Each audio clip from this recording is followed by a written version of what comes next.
Thank you, Diana. Look, let's just get right to it, everybody. It's going to cost the average American about $500 more a month to just live. How does that help middle-income families in our country? How does that help poor families in our country? How does it help seniors on fixed income in our country? It does not. You know, when Joe Biden, when he first came in and he said he had a plan to save America, his American Rescue Plan, House Republicans told him that was going to be a disaster for America. We said it was going to lead to inflation. It did. We said it was going to create a labor shortage. It did. And so now, right now, in the Budget Committee, House Democrats are having a hearing to talk about all of the importance of the American Rescue Plan. Folks, we know the truth. If your plan worked, you don't have to hold congressional hearings to prove it. The proof is in the pudding. Every American would know it. If you're filling up a Suburban anywhere in the United States, it's going to cost you about $125 to $145 to fill it up. That $145 to fill up your Suburban, just to pick up your kids from practice and go back and forth to work, that's money you don't have to put food on the table. But guess what? The food to put on the table costs more too. So that takes away from you being able to have fun this summer like Diana was just talking about. You can't take that vacation. You can't go buy that new article of clothing. You can't go do the next thing that you choose to do.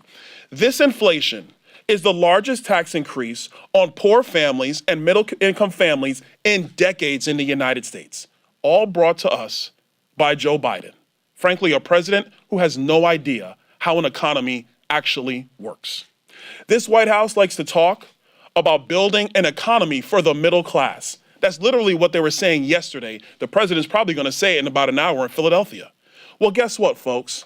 An economy for the middle class doesn't work if the economy doesn't work. The late, great Margaret Thatcher said it better than any of us ever could.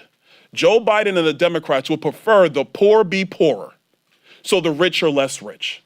Joe Biden would prefer to build an economy that doesn't work for anybody, as opposed to letting the free market and, yes, trickle-down economics, which does work, actually flourish in the United States. Joe Biden and House Democrats will prefer we talk more about Uvalde, the tragedy that we all care about. They will care more about we're talking about dog collars and oversight later today or tomorrow.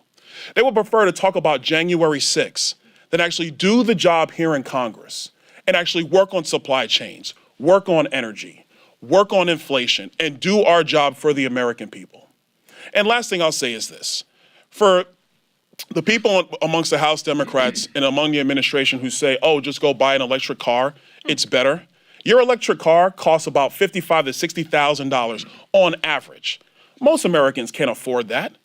But then if you added 1 million more electric cars to the electric grid, there's not enough energy on the electric grid to actually power the electric cars you actually want to get in the United States. Oh, and by the way, when Joe Biden unleashed the Domestic Production Act, the Defense Production Act last week, for solar panels, where do we get those solar panels from? We don't mine that stuff in the United States, folks. That comes from China. So this administration would rather us take our resources, which are buying less products in the United States for our families, and ship those resources off to China to help the Chinese grow their economies while Americans suffer here at home. It just doesn't work, folks. I don't need a congressional hearing to explain it. I see it every single day. Every American sees it every single day. And House Republicans are committed to reversing course and getting our nation back on track. With that, I'm going to yield to our whip, Mr. Steve Scalise, from the great state of Louisiana.